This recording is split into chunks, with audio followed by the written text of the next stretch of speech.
ಪ್ರಮುಖ ಘಟಕಗಳ ಆಯ್ಕೆ ಬಿರುಸುಗೊಂಡ ರಾಜಕೀಯ ಎದುರಾಳಿಗಳ ವಿರುದ್ಧ ಹೋರಾಟ ನಡೀತಾ ಇದೆ. ಈಗಾಗಲೇ ಪೈಪೋಟಿ ನಡೀತಾ ಇರುವಂತದ್ದು ಯಾವುದಕ್ಕಾಗಿ? ಸ್ಥಾನಕ್ಕಾಗಿ. ತಮ್ಮ ನಾಯಕರ ಮೂಲಕವೇ ಹುದ್ದೆಗಾಗಿ ರಣತಂತ್ರ ನಡೀತಾ ಇದೆ. ಬಹುಕಾಲದಿಂದ ನೆನೆಗುದಿಗೆ ಬಿದ್ದಿರುವ ಅಧ್ಯಕ್ಷ ಸ್ಥಾನದ ಆಯ್ಕೆಗೆ ಈಗ ಭಾರೀ ಪೈಪೋಟಿ ಎದುರಾಗಿರುವಂತದ್ದು. ಆಡಳಿತ ಪಕ್ಷದ ಮಹತ್ವದ ಹುದ್ದೆಯನ್ನ ಅಲಂಕರಿಸುವುದಕ್ಕೆ ಚಕ್ರವ್ಯೂಹವನ್ನ ಹೆಣೆಯಲಾಗ್ತಾ ಇದೆ. ಪ್ರಮುಖ ಘಟಕಗಳ ಆಯ್ಕೆ ಬಿರುಸುಗೊಳ್ತಾ ಇದೆ ರಾಜಕೀಯ. ಈಗಾಗಲೇ ಗಮನಿಸ್ತಾ ಇದ್ದೀವಿ, ಎದುರಾಳಿಗಳ ವಿರುದ್ಧ ಹೋರಾಟವನ್ನ ಮಾಡೋದಕ್ಕೆ, ಆ ಸ್ಥಾನವನ್ನ ಕಬಳಿಕೆ ಮಾಡ್ಕೊಳ್ಳೋದಕ್ಕೆ ಪೈಪೋಟಿಯ ಮೇಲೆ ಪೈಪೋಟಿ ನಡೀತಾ ಇದೆ. ತಮ್ಮ ನಾಯಕರ ಮೂಲಕವೇ ಹುದ್ದೆಗಾಗಿ ರಣತಂತ್ರ ನಡೀತಾ ಇರುವಂತದ್ದು.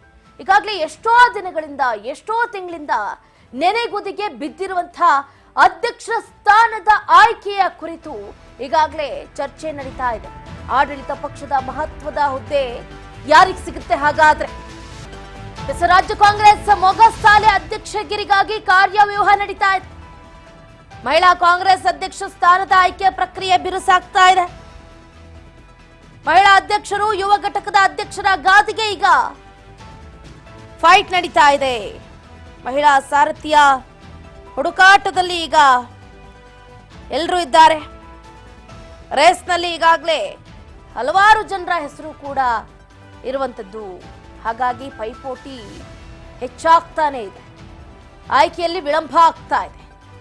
ಎಐಸಿಸಿ ಎಂಟ್ರಿ ನೀಡಿದೆ. ಮಹಿಳಾ ಘಟಕದ ಅಧ್ಯಕ್ಷೆ ಅಲಕಾ ಲಂಬಾ ಜೊತೆ ಈಗಾಗಲೇ ಸಮಾಲೋಚನೆಯನ್ನ ನಡೆಸಿದ್ದಾರೆ ನಾಯಕರು. ರಾಜ್ಯದ ನಾಯಕರೊಂದಿಗೆ ಅಲಕಾ ಲಂಬಾ ಕೂಡ ಚರ್ಚೆಯನ್ನ ನಡೆಸಿದ್ದಾರೆ. ಶುರುವಾಗ್ತಾ ಇದೆ ಲಾಬಿ. ಗಮನಿಸ್ತಾ ಇದ್ದಾರೆ. ಹಾಗಾದ್ರೆ ಮಹಿಳಾ ಅಧ್ಯಕ್ಷ ಗಾದಿಗಾಗಿ ಫೈಟ್ ನಡೀತಾ ಇದೆ. ಯಾರ್ಯಾರ ಹೆಸರು ಸಂಭಾವ್ಯ ಪಟ್ಟಿಯಲ್ಲಿ ಇದೆ ಅಂತ. ಇತ್ತ ಕೃಷ್ಣ ಅಮರ್ ಆಳ್ವ, ಕಮಲಾಕ್ಷಿ ರಾಜಣ್ಣ, ವೀಣಾ ಕಾಶಪ್ಪನವರ ಹೆಸರು ಈಗ ಸಂಭಾವ್ಯ ಪಟ್ಟಿಯಲ್ಲಿದೆ. ಹಾಗೆ ಇತ್ತ ಸಾರಿಗೆ ಸಚಿವರಾದಂತಹ ರಾಮಲಿಂಗಾರೆಡ್ಡಿಯವರ ಪುತ್ರಿ ಸೌಮ್ಯಾ ರೆಡ್ಡಿ ಅವರ ಹೆಸರು ಕೂಡ ಈಗಾಗಲೇ ತಳಕು ಹಾಕ್ತಾ ಇದೆ. ಆಕಾಂಕ್ಷಿಗಳು ಜೋರಾಗಿನೇ ಲಾಭಿಯನ್ನ ನಡೆಸ್ತಾ ಇದ್ದಾರೆ. ಇತ್ತ ರಕ್ಷಿತಾ ಇಟಿ ಕೂಡ ಪೈಪೋಟಿಯನ್ನ ಕೊಡ್ತಾ ಇದ್ದಾರೆ. ಕರ್ನಾಟಕ ಪ್ರದೇಶ ಕಾಂಗ್ರೆಸ್ ಮಹಿಳಾ ಘಟಕದ ಅಧ್ಯಕ್ಷ ಹುದ್ದೆಗಾಗಿ ಘಟಾನುಘಟಿ ನಾಯಕರ ಪುತ್ರ ಪುತ್ರಿ ಪತ್ನಿಯರೇ ಇಲ್ಲಿ ಪೈಪೋಟಿ ಕೊಡ್ತಾ ಇರುವಂತದ್ದು. ಅಧ್ಯಕ್ಷ ಹುದ್ದೆಗೆ 5 ಆಕಾಂಕ್ಷಿಗಳು ಇರುವಂತದ್ದು. ದೆಹಲಿಯಲ್ಲಿ ಲಾಬಿ ಕೂಡ ಜೋರಾಗ್ತಾ ಇದೆ. ಕರ್ನಾಟಕ ಪ್ರದೇಶ ಕಾಂಗ್ರೆಸ್ ಸಮಿತಿಗೆ ಒಟ್ಟು 3 ಚುನಾವಣೆ ನಡಿಬೇಕಾಗಿದೆ. ಒಂದು ಡಿಕೆ ಶಿವಕುಮಾರ್ ಹೊಂದಿರುವಂತಹ ಅಧ್ಯಕ್ಷ ಹುದ್ದೆಗೆ, ಮತ್ತೊಂದು ಪುಷ್ಪಾ ಅಮರನಾಥ್ ಹೊಂದಿರುವಂತಹ ಮಹಿಳಾ ಘಟಕದ ಅಧ್ಯಕ್ಷ ಹುದ್ದೆಗೆ, ಮತ್ತೆ ಮೊಹಮ್ಮದ್ ನಲ್ಪಾಡ್ ಹೊಂದಿರುವಂತಹ ಯುವ ಘಟಕದ ಅಧ್ಯಕ್ಷ ಸ್ಥಾನಕ್ಕಾಗಿ.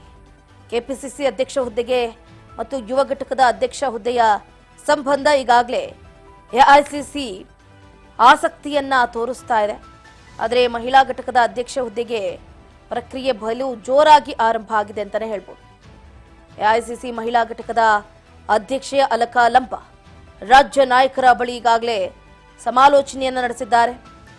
ಕಳೆದ ಲೋಕಸಭಾ ಚುನಾವಣೆಯಲ್ಲೇನು ಬಾಗಲಕೋಟೆ ಟಿಕೆಟ್ ಆಕಾಂಕ್ಷಿಯಾಗಿದ್ದಂತಹ ವೀಣಾ ಕಾಶಪ್ಪನವರ್ ಹೆಸರನ್ನು ಕೂಡ ಪರಿಗಣಿಸಿದ್ದಾರೆ. ಆದರೆ ಅವರು ಆಸಕ್ತಿಯನ್ನ ಈ ಹಿಂದೆ ತೋರಿರಲಿಲ್ಲ. ಬಟ್ ಈಗ ಓಕೆ, ಯಾವುದೋ ಒಂದು ನನಗೆ ಗಾದಿ ಸಿಕ್ಕರೆ ಸಾಕು, ನಾನು ಆ ಕೆಲಸವನ್ನ ನಿಭಾಯಿಸ್ತೀನಿ ಅಂತ ಅವರು ಕೂಡ ಈಗ ಆ ಕಾರ್ಯದ ಮೇಲೆ ಆಸಕ್ತಿಯನ್ನ ತೋರಿಸಿದ್ದಾರೆ.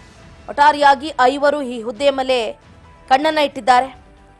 ಮೂಡಿಗೆರೆ ಶಾಸಕಿ ಇತ್ತ ನಯನಾ ಮೋಟಮ್ ಅವರು ಕೂಡ